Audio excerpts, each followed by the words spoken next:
Mais voilà le truc. Je n'ai pas abandonné. Je n'ai pas reculé. Je suis sorti de là pour préparer la prochaine audition. Et l'audition d'à côté, l'audition d'à côté. J'ai prié. J'ai prié et j'ai prié. Mais j'ai continué à échouer et à échouer et à échouer. Mais cela n'avait pas d'importance, parce que vous savez quoi? Dans cette vidéo, Denzel Washington va te présenter les 3 principes pour réussir ta vie. Et ensuite, je te présenterai une vidéo d'un enfant qui mettra tout le monde d'accord. J'ai découvert que rien dans la vie ne vaut la peine si on ne prend pas de risques. Rien. Nelson Mandela a dit « Vous ne trouverez pas de passion en jouant les petits. Pour vous contenter d'une vie qui est inférieure à celle que vous êtes capable de vivre. » Maintenant, je suis sûr que dans vos expériences à l'école, dans vos candidatures à l'université, dans le choix de votre matière principale, de ce que vous avez décidé de faire dans la vie, je suis sûr qu'il y a des gens qui vous ont dit de vous assurer d'avoir quelque chose sur quoi vous appuyer, de vous assurer d'avoir un plan B. Mais je n'ai jamais compris ce concept. Avoir quelque chose sur quoi se rabattre. Si je dois tomber, je ne veux pas me rabattre sur autre chose que ma foi. Je veux tomber en avant. Je me suis dit qu'au moins de cette façon, je verrai ce que je vais frapper. Tomber en avant, c'est ce que je veux dire. Reggie Jackson a frappé 2600 fois dans sa carrière, le plus grand nombre de l'histoire du baseball. Mais on n'entend pas parler des frappes, les gens se souviennent uniquement des home runs. Tomber en avant. Thomas Edison a mené 1000 expériences ratées. Le saviez-vous? Je ne le savais pas. Parce que la 1001e était l'ampoule. Tomber en avant. Chaque expérience ratée est un pas de plus vers la réussite. Vous devez prendre des risques, et je suis sûr que vous avez déjà entendu cela. Mais je veux vous parler de la raison pour laquelle c'est si important. J'ai 3 raisons, et ensuite, vous pourrez prendre vos iPhones. D'abord, vous allez échouer à un moment donné de votre vie. Acceptez-le. Vous perdrez. Vous vous mettrez dans l'embarras. Vous serez nul à quelque chose, il n'y a aucun doute là-dessus. Je sais que ce n'est pas un message traditionnel pour une cérémonie de remise de diplôme, mais je vous le dis, acceptez-le, parce que c'est inévitable.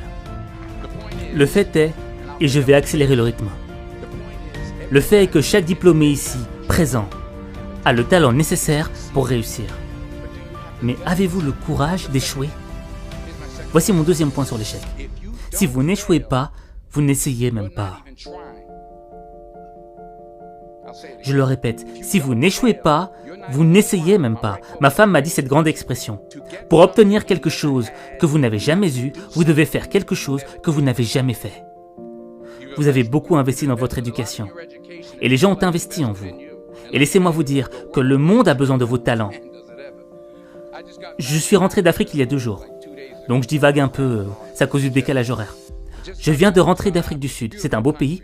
Mais il y avait des endroits où la pauvreté était terrible, la pauvreté qui a besoin d'aide. Et l'Afrique n'est que la partie émergée de l'iceberg. Le Moyen-Orient a besoin de vous, le Japon a besoin de vous, l'Alabama a besoin de vous, le Tennessee a besoin de vous, la Louisiane a besoin de vous, Philadelphie a besoin de vous.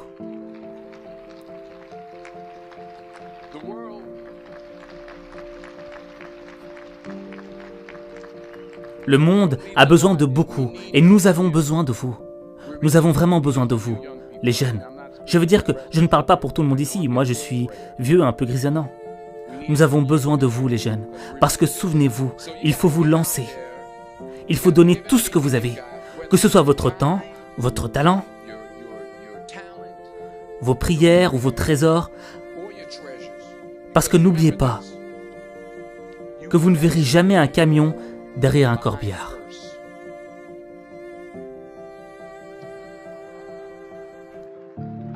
Je le répète, vous ne verrez jamais un camion derrière un corbillard. Vous ne pouvez pas l'emporter avec vous. Les Égyptiens ont essayé. Et tout ce qu'ils ont eu a été volé. La question est donc de savoir ce que vous allez faire avec ce que vous avez. Je ne parle pas de combien vous avez. Certains d'entre vous sont des hommes d'affaires, certains d'entre vous sont des théologiens, des infirmières, des sociologues, certains d'entre vous ont de l'argent, certains d'entre vous ont de la patience, certains d'entre vous ont de la gentillesse, certains d'entre vous ont de l'amour, certains d'entre vous ont de longues souffrances. Quoi qu'il en soit, quel que soit votre don, qu'allez-vous faire de ce que vous avez? Très bien. Voici maintenant mon dernier point sur l'échec. Parfois, c'est la meilleure façon de savoir où vous allez. Parce que prendre des risques, ce n'est pas seulement chercher un emploi. C'est aussi savoir ce que vous savez et ce que vous ne savez pas. Il s'agit d'être ouvert aux gens et aux idées. Parce que les chances que vous prenez, les gens que vous rencontrez, les gens que vous aimez, la foi que vous avez, c'est ce qui va vous définir. Alors, membres de la promotion 2011, voici votre mission.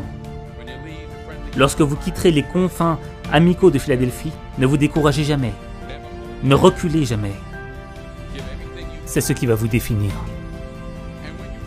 Et quand vous tomberez tout au long de votre vie, et peut-être même ce soir après quelques verres de champagne, souvenez-vous de ceci. Tombez en avant. Discours exceptionnel de Denzel Washington. Tomber en avant.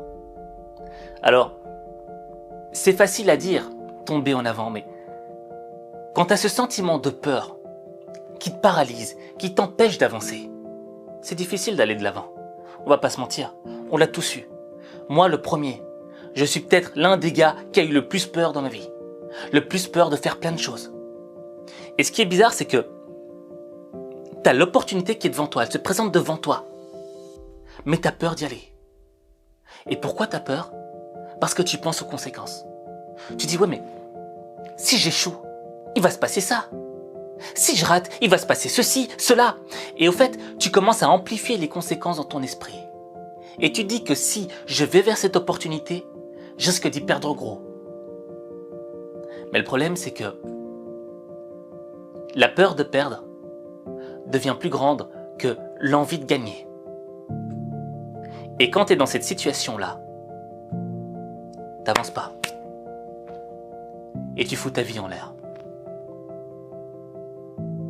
Parce que la peur, elle te paralyse, elle te pousse à reculer. Et après, quelques temps plus tard, tu y repenses et tu te dis, mais en fait, ça valait pas le coup. J'aurais dû essayer. Qu'est-ce que je perdais à essayer? Le problème, c'est quoi? C'est que lorsqu'on a peur, on s'oublie. On oublie qui on est vraiment. On oublie quelle est notre fonction sur cette planète. Et je t'ai parlé de la vidéo d'un enfant qui mettrait tout le monde d'accord, en introduction de la vidéo. Et je veux que tu la regardes avec moi et que tu l'analyses, maintenant.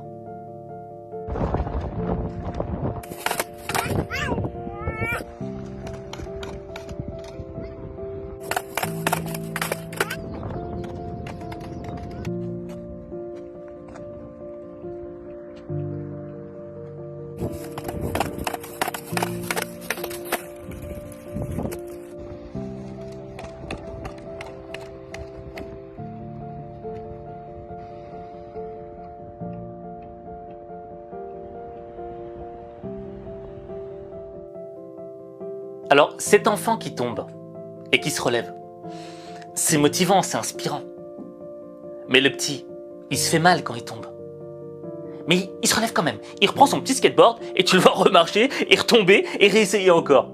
Je veux dire, c'est grave mignon, ce petit enfant.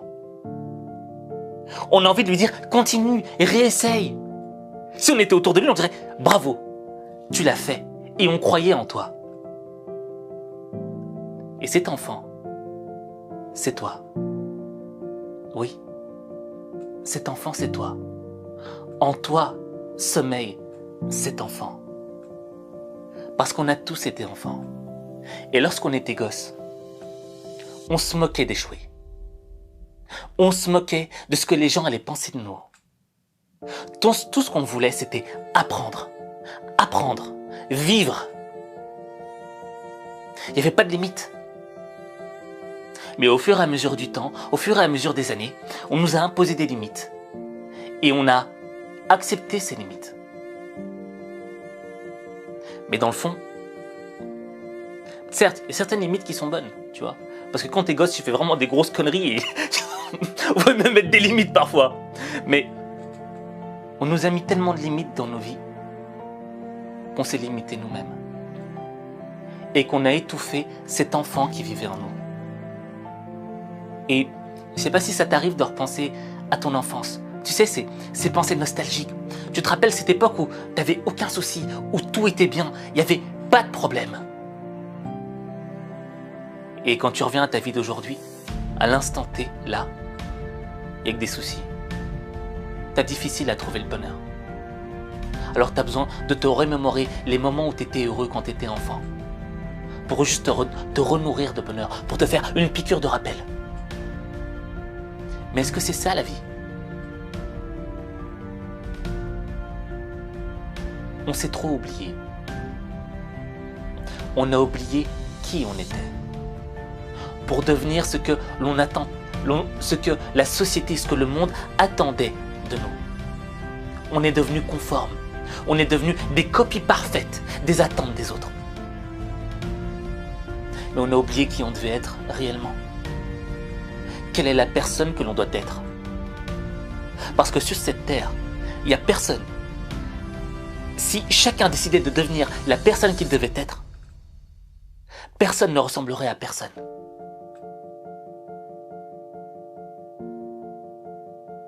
Mais parce qu'on a peur. Parce qu'on a peur du risque. Comme le disait Denzel Washington, le risque. Parce qu'on a peur du risque. On a peur de devenir qui on doit être. Et toute l'idée, c'est de se libérer de cette peur. Mais comment est-ce qu'on se libère de cette peur? Je pense qu'il y a différents outils pour se libérer de la peur. Mais il y en a un qui est important.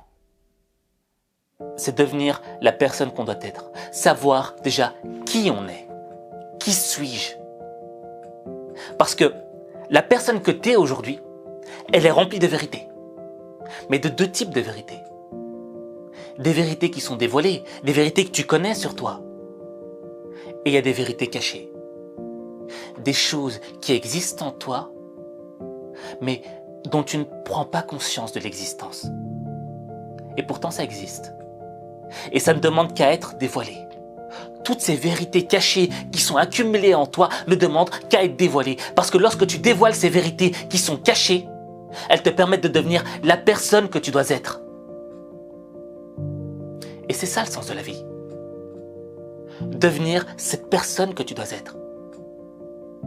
Parce que cette personne que tu dois être, c'est la plus belle personne que tu seras. Dans le fond, c'est devenir la personne que tu dois être, c'est toujours avoir cet enfant qui est vivant en toi. Et lui dire, essaye, vas-y, tombe, mais c'est pas grave, recommence. Et moi, c'est un truc qui m'a toujours... tu vois, c'est un truc qui m'a toujours marqué dans ma vie. Parce que je me suis toujours senti dans des endroits où je me disais, mais... Des moments de ma vie où je me disais, ouais, mais c'est pas toi ça. Aziz, ça c'est pas toi. Tu vaux mieux que ça. Et j'ai vu des gens autour de moi ne pas exploiter leur potentiel. Ne pas devenir les personnes qu'ils devaient être. Parce qu'ils sont juste tout simplement... Ils ne sont pas écoutés eux-mêmes, tout simplement. Est-ce que toi tu t'écoutes toi-même? La plupart du temps, quand on s'écoute soi-même, on ne veut pas s'écouter. Parce qu'on a que des reproches à se faire. T'as pas fait ci, t'es pas bon là-dedans, t'es pas... Non, mais je devrais être meilleur là-dedans, etc. Alors, on n'a plus envie de s'écouter, on écoute les autres. Mais pour évoluer, il faut apprendre à s'écouter. Et à se pardonner, à être bon avec soi-même. Pour se découvrir qui on est réellement à l'intérieur. Et parce que j'ai vu trop de gens partir, parce que j'ai vu trop de gens mourir, parce que je vois des gens qui ont un talent, qui ont un putain de potentiel, qui ne le développent pas parce qu'ils ont peur de se découvrir eux-mêmes. Les gens ont peur de se découvrir. Moi-même, parfois, j'ai eu peur de me découvrir parfois.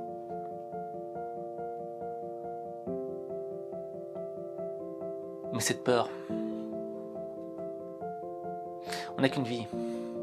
Demain, on pourrait mourir. Ce serait idiot de se laisser ralentir par la peur. Il faut que ton envie de gagner soit plus grande que ta peur. Et là, ta vie sera heureuse. Parce que tu n'auras plus rien à faire de l'échec. Tu vois, tu sais qui tu es dans le fond. Et un échec ne te définit pas. L'échec ne définit pas la personne que tu es. La victoire ne définit pas la personne que tu es. Ce qui définit qui tu es, c'est ton attitude. Et lorsque tu seras capable de t'écouter et de te définir en fonction de toi-même et pas en fonction de ce que les autres pensent de toi, là tu pourras goûter au bonheur. Tu n'auras plus besoin de te remémorer la nostalgie de ton enfance. Parce qu'aujourd'hui, tu feras ce que tu veux faire. Tu seras libéré de ce que l'on pense de toi. Tu seras libéré de la peur de ce que l'on va dire de toi. Tu seras libéré de tes peurs. Et tu vivras chaque instant de bonheur. Le bonheur, tu le ressentiras à l'instant même. C'est pour ça que j'ai fait cette formation H5 Coaching.